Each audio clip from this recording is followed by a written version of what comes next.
Ironing, it's that necessary evil, leaving mum Susan Hesseltine a little hot under the collar.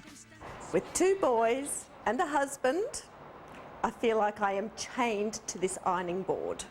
Destined to spend an eternity taking the creases out of clothes.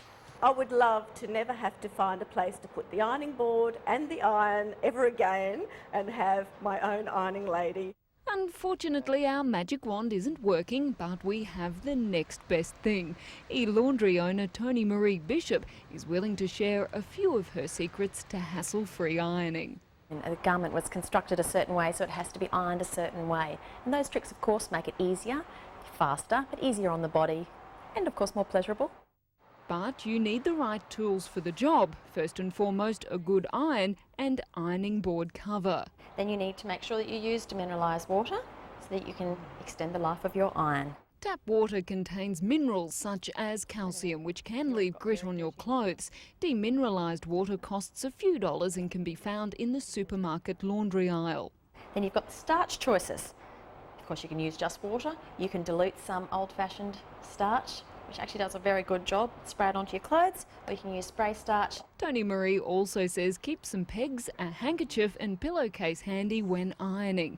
So it's time for the first troubleshooting tip, how to iron black clothing. Now, because we don't want a shiny surface, we have 2 options, is to put on, as before, our hankies, okay, or pillowcase, something that's larger. But I prefer, doing so many articles that we do a day, is to turn it inside out. Next, how to tackle pesky pleats. So we are going to talk about how to keep them in place, okay, while it is that you're ironing. So yes, you have 2 hands. The 2 hands really can work at the same time. And yes, we can apply our water as planned, but most importantly, we need to secure the pleats. So back to our tricky little peg. A peg, pins or even Hollywood tape will keep the pleats in place while you iron. That problem's crushed, so it's time to move on to shirts with logos. To approach us, we can put our trusty hanky, which I've ironed nice and flat, over the top of it, and then we can iron them, or we could actually turn the t-shirt inside out. But Toni-Maree still recommends using a hanky or pillowcase to stop the logo from transferring. Next, ironing denim. Jeans, okay, very hard to iron, and some people don't even iron them at all. It's personal, but I like the perfectly pressed look, so we need to approach it with a lot of steam, a lot of heat, and a lot of water, actually. Once again, if these remain damp before you've started, perfect.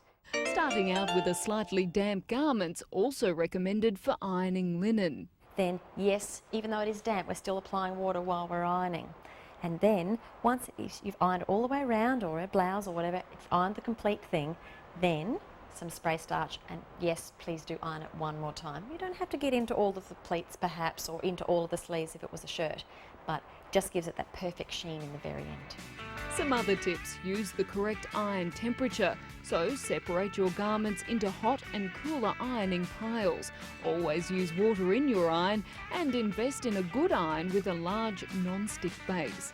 But if you're looking to seriously slash your ironing time, introducing the next generation of irons. Steam station irons have made the leap from professional laundries to our homes. The main advantage to them is that they'll cut your ironing time down by about 50%. You see, these guys are supercharged with steam, but unfortunately, like most souped up things, they are more expensive. These steamy numbers start from $100 and go right up. Any garments that are a light fabric that you wouldn't steam on an ironing board, you can hang them on a coat hanger and steam around them. You'll literally just see the creases drop out of them. So iron out your technique and you won't get crushed under a mountain of ironing. You've got better things to do with your time.